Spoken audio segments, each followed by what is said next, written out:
पहिला प्रश्न, without ticket ट्रेनमधून कधी ट्रॅव्हल केलंय का? विदाऊट तिकीट तर नाही गेलीये, बट जशी म्हणजे ट्रेनमध्ये चढलीये ना तशीच इकडून चढली आणि तिकडे उतरले धक्काबुक्कीमध्ये. हे माझ्यासोबत झालंय. म्हणजे मी ठाण्यातून चढले, मला जायचं होतं दादरला, मी या साईडने चढले आणि या साईडने उतरले, जे मला पाठीमागच्या लोकांनी पुश केलं आणि मला नाही ते सावरता आलं. सो इथून इन झाले आणि दुसऱ्या दरवाजाने आउट सुद्धा झाले. सो तो प्रवास झालाच नाही माझा. जरा सांभाळून, कारण बिग बॉस मध्ये चाललंय तुम्ही, इथे नाही पण नाही धक्के घेतला लागणार एक्सपिरियन्स सर. आता मी Okay. मजबूत आहे. आता मी दुसऱ्यांना बाहेर काढणार आहे. Very good. सर मी विदाऊट तिकीट ट्रेनमधून ट्रॅव्हल केलंय.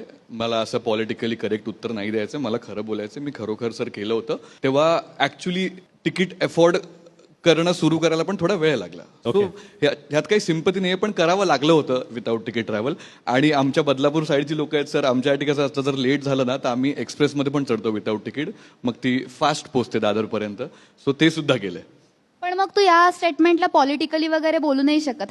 हे माझा आन्सर मी होतं. कुठं म्हटलं की तू politically correct तू म्हटलं. पहिला स्टेटमेंट युज केलंस नाही, चुकीचं होतं. पॉलिटिकली वगैरे तू तुझा एक्सपिरियन्स पण मी सांगितलं. माझं उत्तर देतोय ना. हा, मग प्रत्येकाची कंडिशन सेम नाहीये, सिच्युएशन नाही, सेम मी कुठं म्हटलं same आहे? तू नाही बोलू शकत मी पॉलिटिकली. म्हटलं का तन्वीने पॉलिटिकली करेक्ट उत्तर नाही दिलं? मला माझं उत्तर नाही द्यायचं आतमध्ये तुम्ही पण आहे, आतमध्ये पण जायचं आपल्याला. तिथे आतमध्ये पण सुद्धा show हा सुरू वेळ होईल. मिळेल. इथे अजून शो सुरू झालेला नाही. हा, आल्यापासून ओव्हरटेक करतोय खूप जास्तच, त्यामुळे त्याला उत्तर देणं भाग पडलं मला. मी फक्त So जरा- जसा आहे तसा वागतोय. मी हा, मग अजिबात मी पण overtake तशीच करत आहे. तो सुरुवात तू केलीयस ना, तर मग आता आयुष, ऐकायला तुम्ही पण म्हणालात तयार राहा.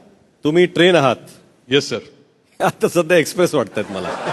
हा, जे काही आहे आता. मुळात दुसऱ्याला कमी लेखणं बंद करावं आणि स्वतःचा गेम स्वतः खेळावा. आपणच मोठे आहोत असं नाही होत, दुसरे पण मोठे असतात. समजलं? मराठी कला विश्वातील अशाच अपडेट जाणून घेण्यासाठी तुम्ही आमचं चॅनल टेलीचक्कर रिजनला नक्कीच सबस्क्राईब करा.